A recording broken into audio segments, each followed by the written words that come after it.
Yes, I've just returned from Hollywood where I was nominated for an Oscar. Oh yeah. No? Not so good? We don't seem to realize Chinese people and Western people and everyone in between, we all have so much in common. I mean, our traditions, our culture, our language, the food, and all they these... still make those. Yeah, they those do. Things that Those... shake you around. Make sure you get your visa before you set out. And are these things used in Xinjiang cooking? Right. Thanks, Mum. So if you want to enjoy your trip, why not take the train? Why not ride a bicycle? Thank you so much for that. It was one of the best performances. Thank you so much. Thank you.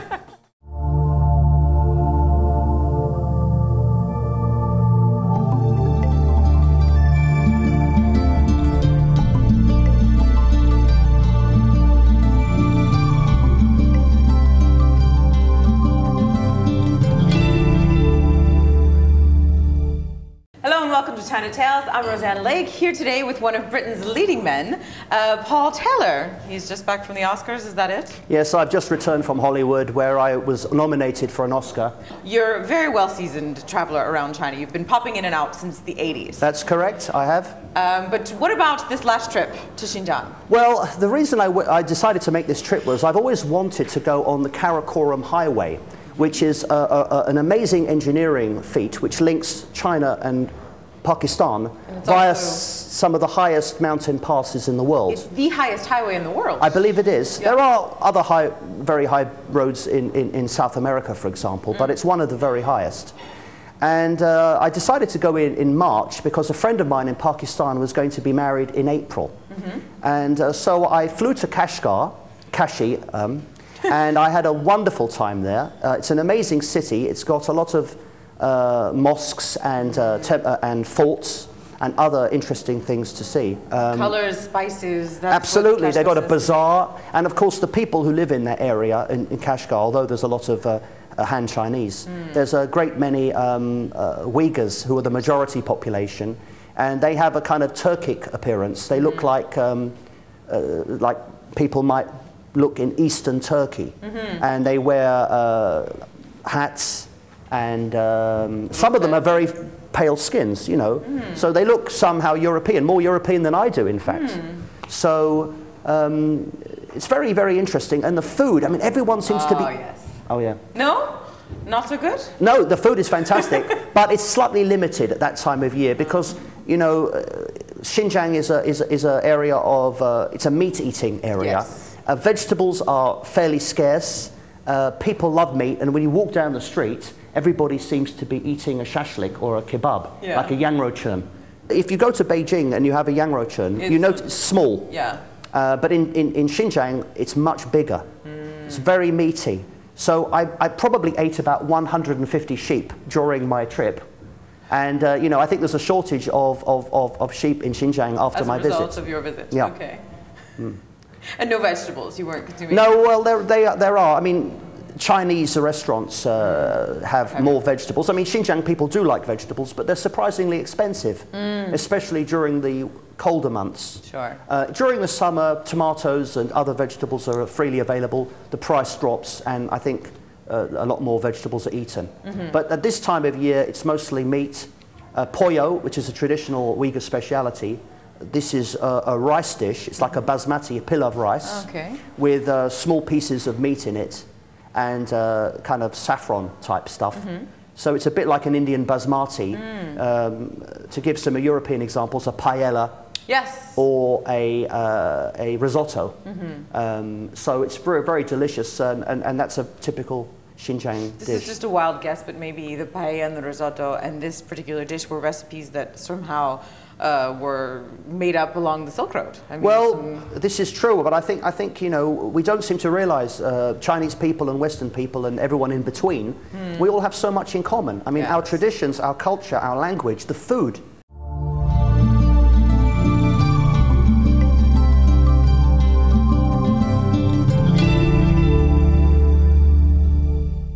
So if we did improve the local economy, which in fact has improved a lot in recent years, because I couldn't believe how many fabulous restaurants there are in Kashi. Kashgar. Everyone was, you know, they really love their food. And I mean, could I mention a particular restaurant? Would that be okay? Please do, yes. The Eden Hotel, the manager there is a very, very nice man. He welcomed me, speaks excellent English. And they have a fabulous Turkish restaurant in the Eden Hotel, which is a very nice hotel to stay in Kashgar. A lot of photographers stay there. Maybe if you go there, you can stay there yourself. And he took me as a treat to the Turkish restaurant where I had some delicious Turkish dishes. And of course, they have a fabulous Xinjiang menu as well. I would imagine, yes. So that's a fabulous restaurant. And you know, it's packed, especially at weekends. So clearly people have money. You know, I mean, people are not poor. And this is it. When you look around Kashgar, you'll notice that so many people have cars, 4x4s. I mean, they drive like maniacs there. I mean, you know, it's like the Wild West. Yes. You know, every time I crossed the road, I was like, oh my God, you know, I was like running for my life. In fact, Cars, animals, Am everything. I still alive? I think I'm just about alive. I really am surprised to have... That was the only... That was the most frightening thing about Kashgar. Really? Crossing the street? Crossing the street. And the reason I went to Kashgar, or Kashi, was in order to go over the Karakoram highway with a bicycle. I was going to buy a bicycle, a mountain bike. But I planned it wrong. And this is my advice to anyone. Make sure you get your visa before you set out. I thought I could beat the system because there is visa on arrival in Sost, which is on the Pakistan border, but only during the months when the road is open. I thought I could be clever. I thought I could do it my way, but you can't. The system is a lot bigger than we are. I miscalculated, and as a seasoned traveller who's been to 83 countries, I should have known better. I made a mistake, and unfortunately I couldn't get out of this issue, and I had to return to Beijing. Mission, I'm afraid, unaccomplished. Okay, so you didn't make it to this wedding in Pakistan? No, I didn't, but I did get to Tashkurgan. Oh, yes, tell us about. Well, Tashkurgan, I mean, many Westerners don't know much about Xinjiang. As things stand, the Uyghur people are about 48% of the population. Han is maybe 42%, and the rest are a combination of Kazakhs, Tajiks, Hui, Mongolians, Kyrgyz, and other minorities. So it's a real mixed bag. It's a bit like Macedonia. It's a Balkanized place. Right. And more or less people get on okay. There are issues. But the area of Tashkurgan, which is on the border of Tajikistan and Pakistan, is a Tajik majority area. The people of that town are about 90% Tajik. And the Tajik have a different clothing. The women have a special hat. And you can recognize the minorities, the Tajiks and so on, based upon their clothing. Their clothing, I would imagine. And the Tajik language is not similar to Turkish at all. It's completely different to Uyghur. The Tajik language is very similar to Iranian. It's a Farsi language. Okay? So it's quite important to notice this. Just because people are Muslim doesn't mean they have the same culture. Right, of course. Tajik culture, Uyghur culture, Kazakh culture, Kyrgyz culture is all very, and Hui culture, they're all Muslims. And they're all living in this area? Well, not so much in Tashkurgan. Tashkurgan is mostly Tajik. I mean, different towns have different balances of people. They managed to, Ulamuchi, you know, maybe 60% Han, 30% Uyghur. Right. In Kashgar, it'd probably be the other way around. So everywhere in Xinjiang, you have different balances between the people. But you know, for me as a tourist, I think it's fantastic that all these people live together because you have all the benefit. I could have Chinese food one day. You don't have to go very far. I could have Uyghur food the next day. I could have Tajik food. Or I could have Hui hot pot, which is fantastic. Do you like hot pot? I'm talking to you there at home if you're watching this. Huagua is the called. Huagua. Huagua. And I love the hot pot. I just love hot pot. What's so special about this particular hot pot? Well, I think the special thing is that because it's a Hui, Uyghur people can enjoy it too. Oh, okay. Right. With a traditional Sichuan restaurant, you know, pork may be on the menu. Right, so then they're out. And the nice thing about Hui people is that they're very moderate and that you can buy beer with your hot pot. Oh, okay. In most Xinjiang restaurants, which are Uyghur run, beer is not, beer isn't available. Although Uyghur people, I mean, I walked in the street and had a beer and nobody said anything. So actually people seem fairly open-minded. And I did notice a lot of Uyghur people were speaking very good English. Oh. So, you know, I found them pretty friendly. Probably their English level is better than that of Han people. Do you think that's a result of schooling, because a necessity for the jobs that they're doing? I think maybe it's because of their trading location. Yeah. I mean, typically... English has become the common denominator for them. Well, they don't have much need to use English that I can see, because you know, the countries to the north, mostly they speak Russian as a lingua franca. Right. Kyrgyzstan, Kazakhstan, Tajikistan, most of the local people there speak Russian in addition to their local language.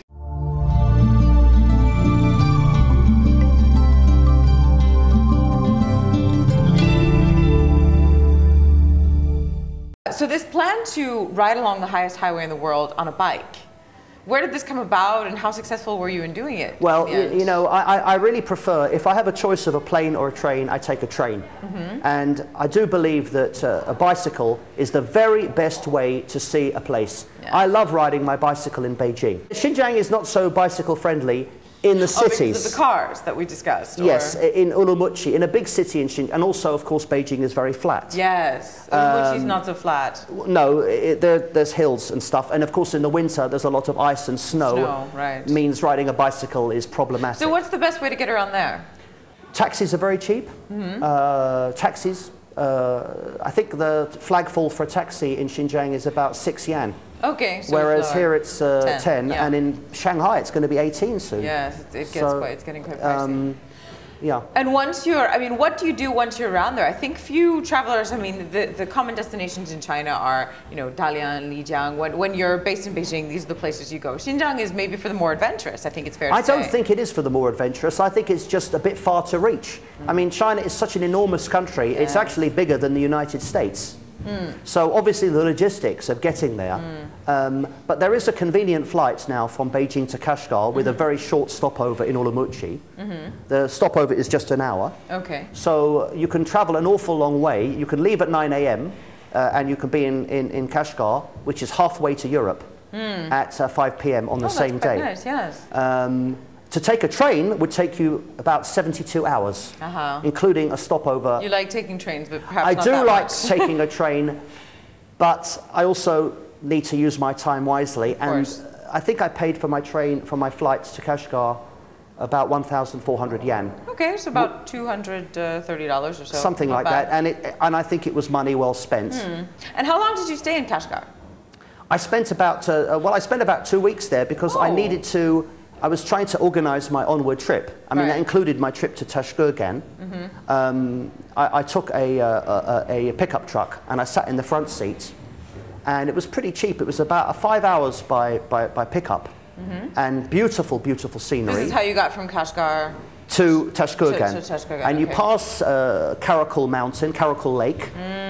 Tell us about the lake. The scenery a little bit. Well, I mean, unfortunately, I wasn't able to stop. But Tell us about the lake from the pickup truck. It's a pristine. Well, I got the best seat next to the driver, so it's a pristine alpine lake, and in the distance there's yurts, these kind of houses, and you can also see some yaks and zhou.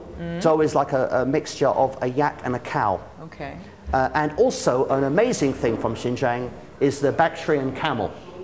It is an enormous camel with 2 humps. Yes. Very hairy, very big, very strong, and if you get the chance, please try the milk, because the milk from this camel is really delicious and nutritious. It's very salty? It is a bit salty. It's a yogurty taste. Okay.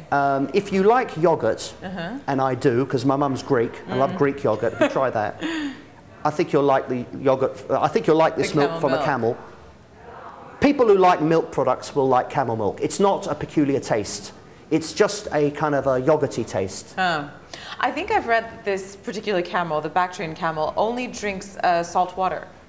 I've no idea, but I know for a fact that in the summer, this animal is extraordinary, because in the summer the temperatures can be, like in somewhere like Turpan, can get up to 50 centigrade. Yes. Unbelievably hot. And in the winter, it can be like -30 or -35. And this camel can live outdoors in all these entire year. conditions. What an incredible animal that can live without any shelter. And it's equally hairy the entire time. It doesn't shed. I mean, Now, 50 degree. I have to admit, my knowledge of camels is limited. I'm not sure. Are they at least groomed for the 50-degree weather? Well, they've got. I think the hair keeps them cool in the summer Okay. because I think it reflects the light or something. And they've got enormous. hooves or Well, they're not hooves, are they?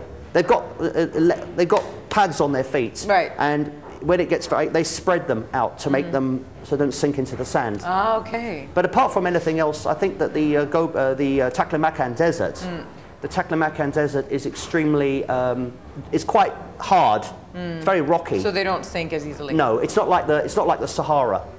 It is an enormous desert. If you take the train, I took the train back to Urumqi, Kashgar to Urumqi, and that's about 24 hours. And you look out the window, and for hours on end, all you see is rocks. Desert and red. Oh, rocks. It's not like the Sahara. It's not those sand Not dunes. yeah. Did you visit the Camel Reserve? No, I didn't, It's and I the didn't even largest know in the there was world, one. I think. Yeah. Yeah. But I do know that there's an option maybe to. I don't know whether they have feral camels there, but in Australia, for example, they have lots of camels. About 1 million camels that were imported from India. Now they've gone wild, and they're thinking of actually, because there's too many of them, they're thinking of actually butchering them and selling the meat, because camel meat is actually pretty tasty. Is it consumed in Xinjiang at all? Or? I think camel meat is halal.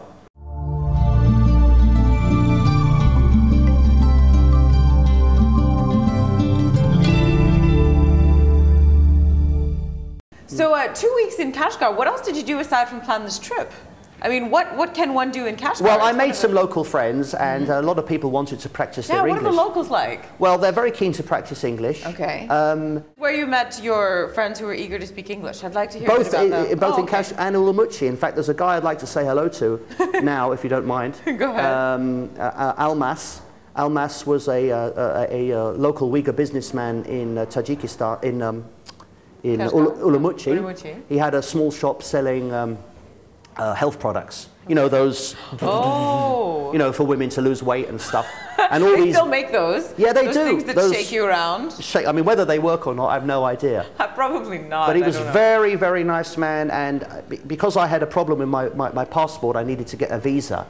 I used his office like my base while I was trying to negotiate with the Pakistani embassy to get my visa. So this man took pity on me and let me use his office and his computer to send emails backwards and forwards, and I had to post my passport to the Pakistan embassy here. So this guy was very, he took pity on you. Yes, and he then saw me sort of- passing by and he talked to me. His English was really excellent. He had a small shop, and most of his customers were women, health, vitamin supplements, Okay. slimming teas and stuff. There's a market for this there. Of course there is. I thought it was considered more beautiful to be a little bit on the plumper side. That's, I don't think that's actually true. myth. I don't think that's true. A lot of the women, they have all kinds of, some of them are very white, could look like you even. Some of them have got dark skin, look like from the Southeast Europe perhaps, or Turkey. Some look a little bit like gypsies, I suppose. Very different. I think it's a cultural thing. I think it's your religion, your language, the type of food you like, your culture. So he had this little shop where many women come in. Yeah. Did you speak with any of them? Well, not really, No, because you were focused. well, first of all, I mean, I don't want to interrupt his work. It's a business. The second thing is that in Xinjiang, Muslim women don't usually talk to men. to men. Foreign men especially. It's considered. It's not part of their local culture. Right, okay. But Tajik women are a lot more open Okay. compared to Uyghur. So you can maybe almost tell where a woman is from by how friendly she is. Well, I mean, no one is going to be that Of friendly. course, yeah. But in terms of the Tajik women seem to have a slightly more open. I mean, this is a Disposition generalization, to- okay? of course. I'm not trying to. A lot of what we say in life is a generalization. Of course. I mean, is it Just hot for the sake of for trying to arrive at some conclusion. that's Exactly. I mean, reasonably- like in England, I mean, is it hot in the summer? Well, it can be. Right, exactly, Not always. yeah, okay. You can't. It can rain and be quite cool. Right, exactly. So, but depends. it depends. So, but I do think that generally speaking, most people are pretty nice.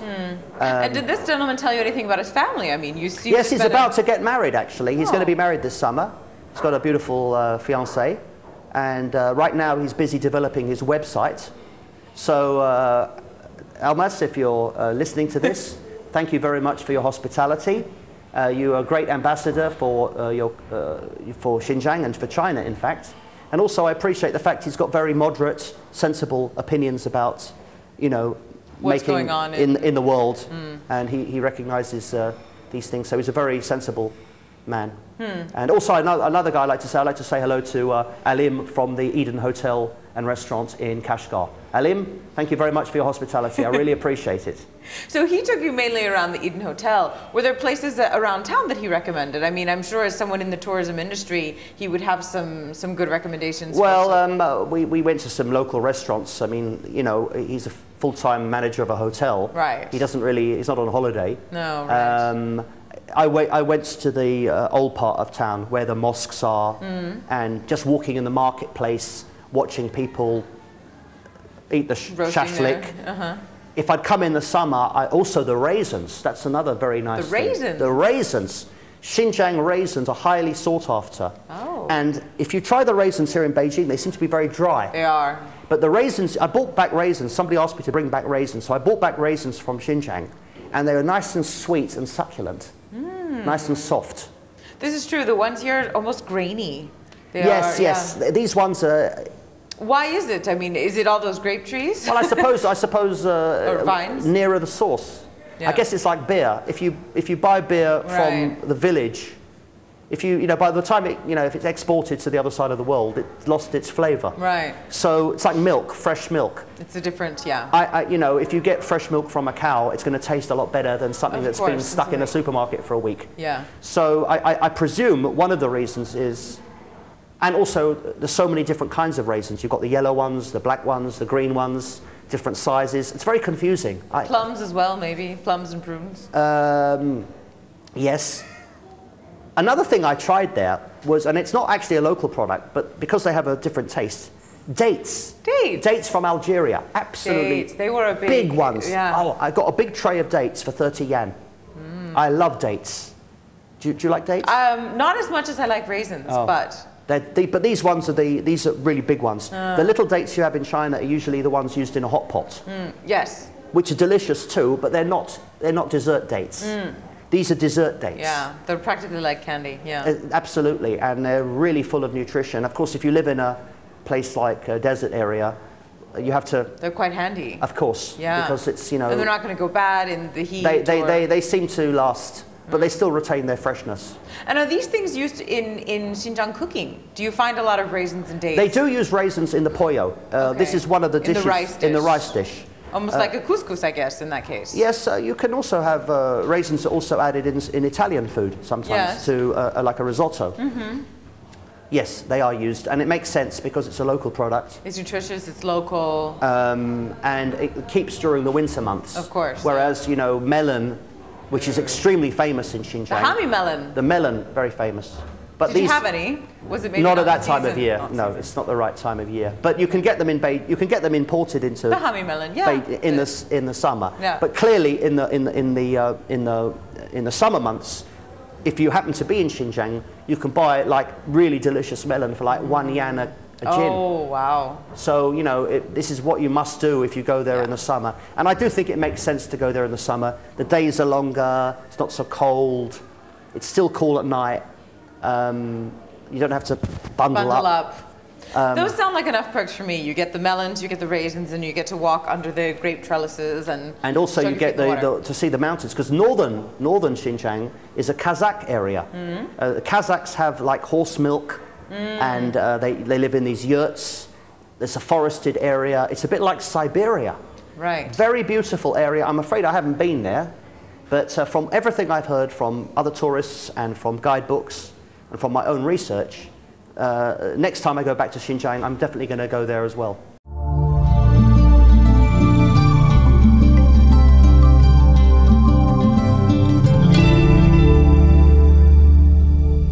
Well, in order to prepare prepare you for your next trip, Yeah. We have a little Xinjiang-themed quiz. Okay. That we might, if you're willing, we will share with you now. Okay. Well, thanks for the quiz. I hope I know the answers. I have a feeling it's going to be a little bit too easy for you, but Okay, all right then. we're going to try. All right.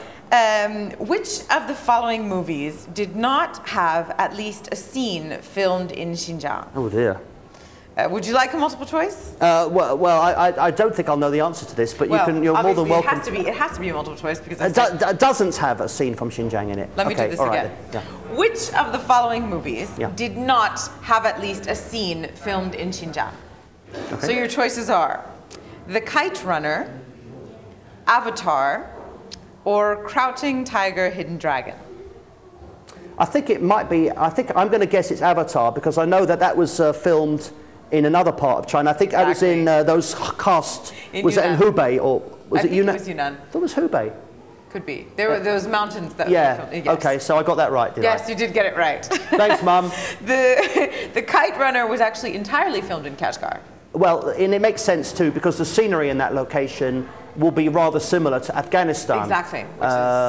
Which what the movie is about. Is nearby.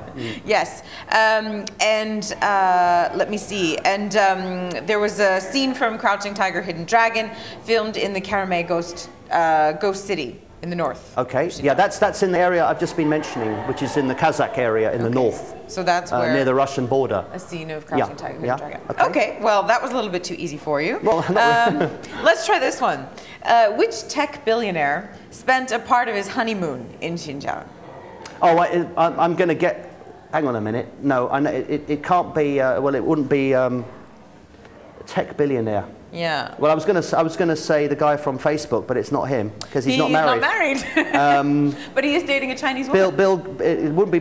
Could it be Bill Gates? It is Bill Gates. Is it good? He actually spent only a few hours in Xinjiang, but he and his wife were checking out the Mummy Museum in Xinjiang. There is a Mummy Museum in Xinjiang, and they spent some time there. And this last one, because I feel like the other questions I've prepared, you'll know the answers to. Xinjiang is home to the oldest Chinese what? Oh dear. This is a very difficult one. I should have made up a multiple choice. Oldest Chinese. I don't know. I'll try to give you a clue here. This is a legend. Oh. Apparently there's a legend that an ancient Chinese soldier got very bored while stationed in one of the garrison towers along the Silk Road. And he had some paper with him and began to do something with it. And this is now known as the oldest Chinese something that can be done with paper. Calligraphy? Actually origami.